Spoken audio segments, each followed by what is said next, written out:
last year we worked with this e-commerce business. We still are working with them, but we grew them by 1.3 million in attributed revenue from Google Ads. And we only did that with 60,000 more in ad spend. So we spent 60,000 more in 2025 than we did in 2024. And we grew by 1.3 million more in revenue at their performance goals. So I'm going to give you exactly the strategy that we deployed in 2025 to have the success that we did. We're obviously still working with them today and having tremendous success as well in 2026. But I want to give you a complete breakdown in the strategic shifts that we made within the account. Let's dive in. Okay, just so you know, I'm not like making numbers up. If we look at the account difference here, so we spent 521,000 in 2025 compared to 457,000 in 2024. So that's 60, we'll round that up to 64,000 more in ad spend. And we generated 1.280815. I round that up to 1.3 like any good marketer would. So that's 1.3 million more in revenue. And if you're looking at it from a ROAS standpoint, we hit the around as an aggregate, the same ROAS, which is quite high for them. It's like 1,100%. So 1.3 million more, and that was from 64,000 more in ad spend. So just so you know, I didn't make that up. Now, what were they running in 2024? So let's go into the account and see what they were running in 2024. I've got enabled and paused, right? Sorry, a lot of this will be blurred on the campaign level. We see a ton of performance max splits, okay? So there's like 1, 2, 3, 4, 5 different performance max campaigns running. And then a lot of segmented, actually, is that another one? A lot of segmented shopping campaigns. Somehow there was even like a display campaign that was being tested at one point. So lots of campaign segmentation going on, but a lot of performance max. So if we actually look then at their cost in 2024, they spent 457,000 in total, right? But 358,000 of that went to performance max campaigns. Search was very little in regards to overall. It was about 10% of their total ad spend at 45,000. And I mean, they are running like basically some brand campaign stuff in here too. So that was brand was a part of this 45,000. And then shopping was only 50,000. So, and listen, this account did well, right? I mean, they generated 4.5 million overall. Yes, that includes their brand campaigns. I'm not like segmenting that out, but most of what they're running is like non-brand stuff. Their brand just crushes on their returns, which really pulls up the ROAS that you're seeing in the account. But like when I look at spend from the brand campaign, it was $17,000 total. So almost half of their search campaign cost went to brand. Now, let's fast forward to 2025 here, and let's just go through the whole year. And like, let's see the adjustment and difference of cost. So 521,000 in total spend, right? Search, we shot up to 100,000.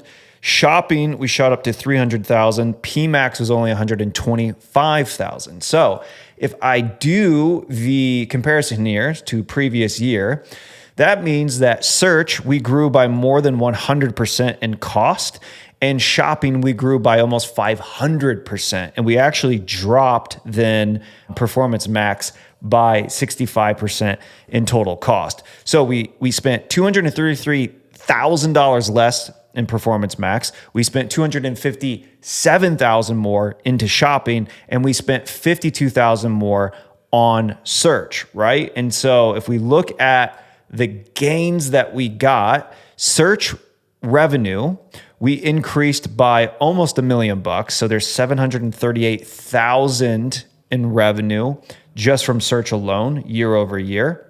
Shopping, we grew, and then PMax dropped, right? What happened, right? Because you're like, whoa, PMax dropped by 1.6 million, but look at shopping. We grew it by 2.1 million. So don't worry about doing all the math there, right? It's just there. I just want to show you the comparisons of campaign types and where we started allocating more budget. So I showed you in 2024, Lots of segmented campaigns, lots of Performance Max campaigns running, very little search, and half their search went to brand. So what did we do in 2025? Well, we actually moved to pushing more on shopping. And here's what we did. We moved into a structure where we moved a lot of their top selling brands, right? Not individual SKUs, just we looked at portfolios of brands, and brands for this company is very big. I can't tell you what this company sells. It would just give away too much.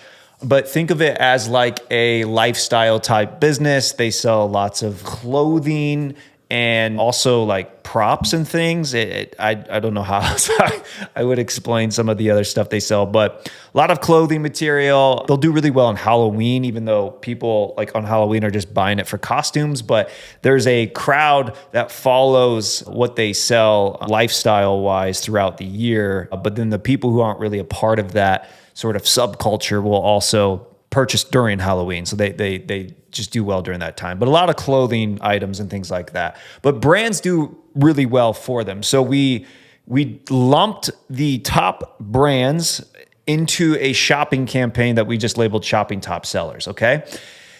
Then, and again, they had a lot of segmentation going on, right? Tons of PMax campaigns. We moved to essentially one Performance Max campaign, and we actually just lumped everything in there, and we did segment by asset groups, okay? Then there is a specific brand that they have unbelievably high margin on. And most of their other brands are very close and similar to margins. So we're like, well, listen, it doesn't make sense to lump that in with everything else. So let's segment that brand out and run that uniquely. So we ran that high margin brand in its own shopping campaign as well. We also took all of the search term data from 2024 from shopping of what was doing well and converting for them. And we started building out a consolidated search campaign. So it's called S non-brand all. This just means search non-brand all. We lumped all of that into one. Most of our budget is still going to shopping ads, but we wanted to start seeing, can we grow them more on search? We just thought there's a gap there in some of the revenue you should be generating from search based off of how much they're spending and how much revenue they're getting from shopping. So we built a non-brand consolidated search campaign. This will include lots of different basically product categories and brand searches, but we just lumped it into one because it's a similar bid goal that we're going after, and we wanted to consolidate that data as much as possible. But ad groups are nice themed ad groups, tightly themed. But because we have similar goals on everything and it's not too far off, we just consolidated it.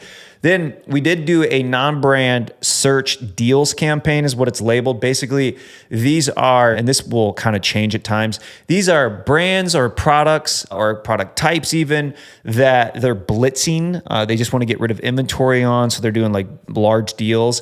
So we'll actually just go blitz that campaign, and that's what we use that for. So it's a bit unique in that manner. But that is it. So we took what was a ton of PMax campaigns enabled and segmented shopping campaign structures too, and we consolidated things into basically a couple shopping campaigns, one PMax campaign, a consolidated search campaign, and then another search campaign. And then obviously they are running brand. Now, there were a few other tests and there were some leftover campaigns that were running in 2024. So and you see those paused. That was from, and again, a lot of this will be unfortunately blurred out because it tells you too much of what they sell in the naming conventions there. But that was mainly leftover. So I mean, we're talking 8K here, 4K there. So that was like a lot of leftover stuff. The consolidated efforts of the top sellers going into shopping, why did we do that? Because they were spending too much money on Performance Max. And if you've watched any of my other training videos on this channel, you'll know that we have found Performance Max is not the best scalable campaign. Once you get it to a certain level, you basically get diminishing returns. And we see a lot of repeat customer revenue flowing through there. So it's all we care about is new customer acquisition with our ecom clients. So we have predominantly moved a lot of PMax spend two shopping campaign structures while still using Performance Max. Now, this strategy is kind of called a feeder strategy. I have videos on this on the channel if you want to go like rabbit hole down what all of that means. But basically, what we're able to do is spend more and more aggressively on shopping ads where we know 80% of revenue flows through for ecom businesses on Google Ads through a shopping ad anyways.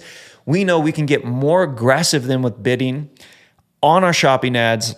And then if they don't convert right away, which most people who click don't convert right away, we know then through our other campaign types like a Performance Max campaign that we will still be able to essentially remarket to some of those warmer audience targets, right? So if someone came from a shopping ad, spent 5 minutes on the website, maybe even went to the checkout, Google knows that. And they are going to show high intent to convert. And so if they start searching further for our products that we're selling or brands that we're selling, PMax can scoop that up, our search campaign efforts can scoop that up, or maybe even shopping campaigns still, right? But that gives us a lever of continued new customer acquisition from an aggressive level, all while tracking back-end metrics of new customers for this client.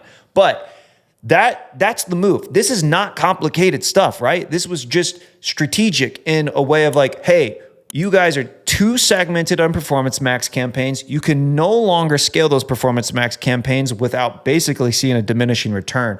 So let's push on top sellers aggressively on shopping. Let's push your high margin brand uniquely in its own shopping campaign. And by the way, you have a complete gap on search revenue, we believe. So let's start really testing search. This is a company that just generated 1.3 million more year over year with only 60K more in ad spend.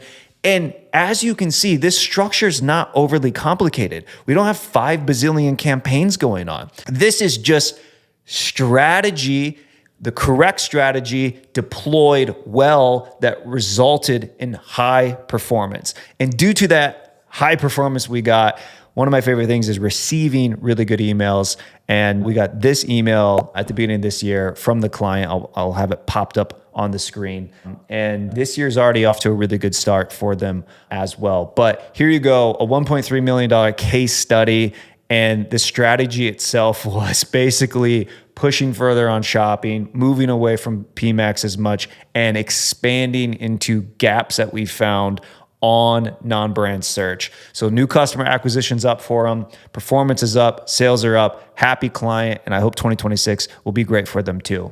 Listen, if you're running Google Ads and you're like, well, that result was amazing, I would love to see if that's possible for my business, go get a free audit. There will be a link in the description below from my team. It will be practical. We will dive into your account. We will give you recommendations and a roadmap to start making changes if we believe those are the right changes to help grow your Google Ads account, or maybe even get rid of some wasted ad spend in there. I promise you it will be 100% practical advice. It is not a fluffy audit. My team spends a lot of time on these audits. So if you qualify, go get that free audit. Just hit the link below. It takes like 2 minutes to fill out the form, and then you can schedule a call with my team to get that audit rolling. If not, no worries. I'll see you on the next video.